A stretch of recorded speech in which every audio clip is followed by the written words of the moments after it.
Trevor, welcome back to our show. I always appreciate you being on and your wisdom and knowledge of different orthomolecular supplement products and just supplements in general and health and wellness in general. We kind of have had you on about all kinds of topics like that because you truly are an expert. So thank you for being on. And today we're going to discuss collagen. I had you on to discuss collagen. Tell us a little bit about why we should use collagen possibly and what it's good for and why is certain collagen different than others. Yeah. So firstly, an important point here is that obviously collagen has exploded in the retail space. Right now, collagen is about the number 5 most popular ingredient in the world per sales. So everyone's purchasing it. It's very popular in grocery stores. The use of collagen comes down to really one thing, which is our body has connective tissues. These connective tissues degrade. They can degrade at fast rates or slow rates. Aging would be a slow, healthy rate. Sun exposure and injury would be a fast rate. So people are consuming collagen with the intent to regenerate these collagen fibers in their body and kind of, I wouldn't say reverse aging, but slow down the process of aging and continue to have healthy joint tissues, tendons, ligaments, skin, and aesthetics. Yeah. So what makes collagen products different?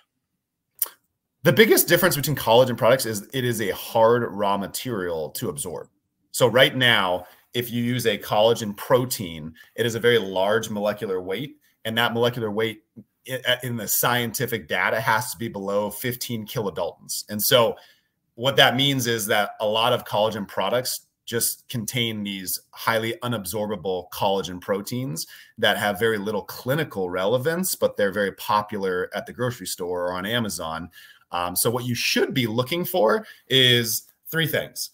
Am I using a collagen peptide? That's priority number 1. Is it collagen protein? Is it collagen concentrate? Is it just collagen? Or does the label say collagen peptide? Number 2, is it a peptide with research, right? So you can purchase peptides from anywhere. Is there a trademark next to the peptide? Is there a name next to the peptide on the label? Is that name Googleable to show you 10, 15, 20 human trials? Or does it just say you are consuming marine collagen peptides or bovine collagen peptides, which doesn't really mean anything. It means that there's just no data. And then lastly, because of the data showing it works, that implies that they're highly absorbed. So like we said, the biggest problem is absorbability or bioavailability. So small molecular weight, researched raw materials, and then peptides are the 3 things that you should be looking for.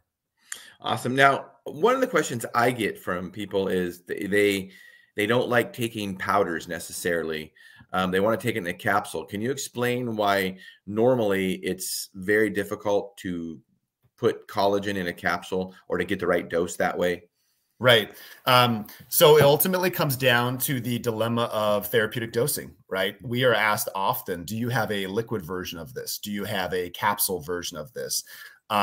It's a matter of surface volume. It's impossible. We have to deliver 5 to 10 grams of collagen peptides to deliver something that actually works in the human body. That is the challenge with a medical supplement versus a retail supplement. Medical supplements are designed to be used at doses used in clinical trials. So when you deliver 7.8 grams in collagen, our product, you would have to consume about 16 to 25 capsules to reach 7.8 grams of collagen. So if you want something that works, you have to use the dose. Therefore, you have to use the powder. And so my biggest recommendation, because there's no stevia added and no flavor added, and no dye added, is to mix it with your smoothie, your coffee, or mix it with greens powders. And that's a really easy way to kind of mask the flavor and consume something healthy. Yeah. Yeah, that's a very good point. I mix mine with my coffee and it doesn't change the taste that much. I might be able to tell the difference, but not really once I put some stevia in my coffee. So right. Yeah.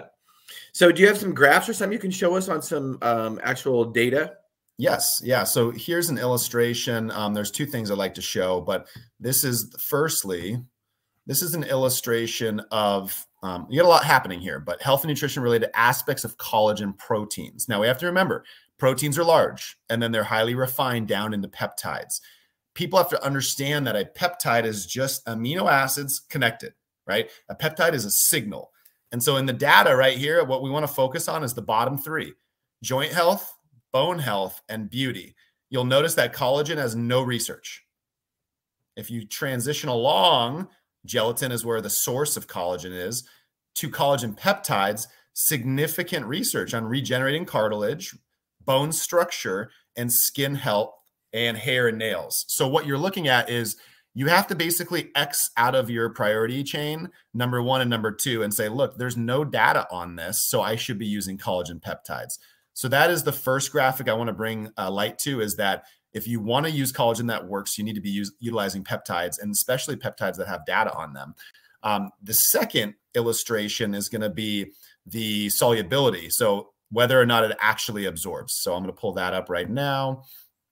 And what you'll see here, again, a lot to look at, but what you should be looking at is the pH. So this is mimicking the human body. Very harsh pH in the stomach and the small intestines that transitions toward the colon as we move down.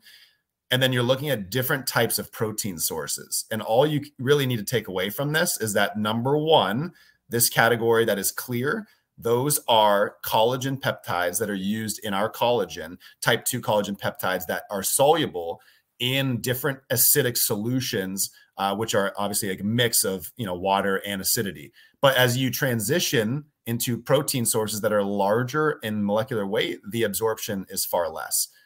So what that means essentially is peptides are where all the data is at. The reason why they work is because they're small and absorbable, and they're able to get inside the body, into the tissue, and do what peptides do, whether injected peptides, whether semaglutide. These are all peptides. They do one thing: signal. This is a signal to regenerate collagen. Yeah, that's great. Thank you, Trevor. As always, your wisdom is really appreciated. Thank you, Shawn.